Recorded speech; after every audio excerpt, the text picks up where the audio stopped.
Sunshine, rain, snow, wind and storms are referred as weather. Planet Earth के different places पर अलग मौसम यानी अलग weather है। इस वक्त किसी जगह पर धूप है जबकि किसी जगह पर स्नोफॉल हो रही है। बहुत सी चीजें वेदर को अफेक्ट करती हैं, जैसे कि atmosphere, sun and season.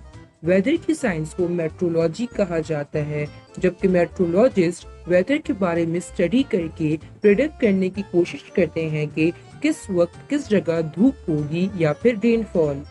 Weather predict करना आसान काम नहीं है, क्योंकि बहुत से फैक्टर्स और वेरिएबल्स इन्वॉल्व होते हैं वेदर की प्रिडिक्शन के दौरान।